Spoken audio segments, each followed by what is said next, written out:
एक शब्द है गिव अप करना, एक है लेट गो करना। कभी कभी लगता है कि दोनों बातें एक जैसी हैं, पर दोनों बातें एक जैसी हैं नहीं। किसी चीज को दिमाग से निकाल देना लेट गो करना है। किसी चीज के लिए कोशिश करते करते हार मान लेना और उस हार की फ्रस्ट्रेशन के साथ जीना गिव अप करना है। मैं हरियाणा के एक शहर से, भिवानी से दिल्ली आया था पढ़ने के लिए। संयुक्त से मेरा एडमिशन जाकिर हुसैन में हुआ, पर मेरा एक दोस्त जो मेरे साथ ही आया था उसी शहर से, उसने एडमिशन हंसराज कॉलेज में लिया। मैं और वो स्कूल के डिबेटर्स थे, हम खूब डिबेट्स में मिलते थे। अक्सर ट्रॉफी या तो हम जीतते थे या वो जीतता था, कोई भी जीते रूम पे ही आती थी क्योंकि हम रूममेट्स थे। फिर मैं एमए के बाद तैयारी करने लगा यूपीएससी की। उन दिनों उसका एक प्रेम संबंध कहीं हमारी ही एक मित्र के साथ चल रहा था, लेकिन मेरे मेन एग्ज़ाम से 2 दिन पहले रात को 12 बजे एक फ़ोन आया और ये बताया गया कि मेरे दोस्त ने फंदा लगा के अपनी जीवन लीला समाप्त कर ली है। और जिस व्यक्ति के बारे में मेरी राय ये थी कि उतना जीवट वाला व्यक्ति कोई हो नहीं सकता, जिसके होने से कई लोग हमेशा जीता हुआ महसूस करते हैं, वो चुपचाप एक बंद कमरे में ज़िंदगी से हार गया।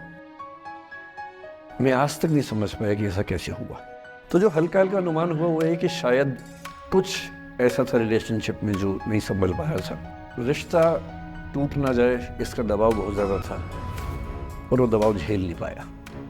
जब जीवन में ऐसा लगे कि सब खत्म हो गया है, जब जीवन में लगे कि बहुत टॉक्सिक किस्म की लाइफ हो गई है, उससे बाहर कैसे निकलें, शायद ये सबसे महत्वपूर्ण लेसन होता है जो हम सबको सीखना चाहिए। उसको बोलते हैं द आर्ट ऑफ लेटिंग गो।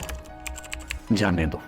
वो अफसाना जिसे अंजाम तक लाना ना हो मुमकिन, उसे एक खूबसूरत मोड़ देकर छोड़ना अच्छा। कि जितना आसानी से आप बोल रहे हैं, क्या सच में इतना आसान होता है? कैसे छोड़ें उन चीज़ों को जो मन पर हावी है? आसान तो नहीं होता है, सीख सकते हैं इसको। ये केवल तुक्के की बात नहीं है, सीख सकते हैं। पहला सूत्र मेरा आप लोगों के लिए ये है कि जब आप किसी को पसंद करें और वो आपको पसंद ना करे तो टेंशन नहीं लेनी है। जैसे आपको हक है किसी व्यक्ति को पसंद करने का, उसको भी हक है किसी को पसंद या नापसंद करने का। यदि कोई ऐसा व्यक्ति जिसको आप पसंद नहीं करते वो आपको प्रपोज करे तो आप उसको मना ही तो करेंगे। बस मना इज्जत से कीजिए, किसी को बेआबरू करके मत भेजिए कि ठीक है भाई आपको मैं पसंद नहीं, कोई बात नहीं, तू नहीं कोई और सही, कोई और नहीं कोई और सही। बहुत लंबी है जमी मिलेंगे लाख हंसी, इस जमाने में सनम तू अकेली तो नहीं। जाने दो, ऐसा क्या है, कुछ तो बढ़िया होगा। किसी की भी जिंदगी फ्लैट नहीं होती है, ऊंच नीच सबकी जिंदगी में आती है। मैंने भी कम नहीं झेली है। मैं कैलकुलेटर बेचे हैं, मैं सेल्समैन रहा हूँ 17 की उम्र में। सेल्समैन बन के घर घर में जाके बेचना पड़ता था, तौहीन भी होती थी, मजाक भी उड़ाते थे। वो समझे ना है, बस इतना करना है कि जब जब जिंदगी नीचे की तरफ जाए थोड़ा सा हौसला बना के रखिए। कुछ ही दिन की बात होती है, हर चीज़ कुछ ही दिन की होती है। कुछ दिनों की बात है, ये वक्त गुजर जाएगा। खुद को ऐसा फूल प्रूफ बना लीजिए, शील्ड बना लीजिए अपने आसपास कि तनाव आता है फिसल के निकल जाता है।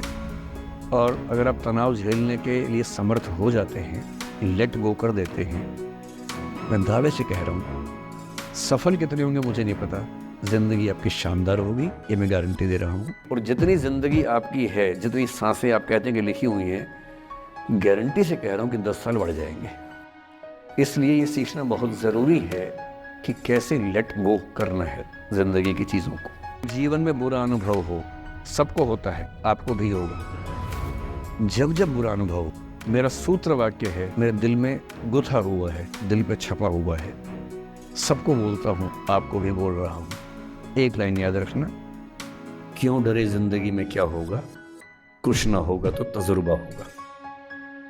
तो जिंदगी को जीने का एक आसान मंत्र है लेट इट गो। अगर आपको लगता है कि कोई बात, कोई चीज़ या कोई इंसान आपकी ज़िंदगी में अननेसेसरी स्ट्रेस ला रहा है तो उसे छोड़ दो, क्योंकि जब आप इन छोटी छोटी बातों को छोड़कर आगे बढ़ने लगते हैं तभी आप सच में अपनी लाइफ को जीने लगते हैं। So let it go and see how your life changes after that. Please do like, share and subscribe for more such videos. Thank you.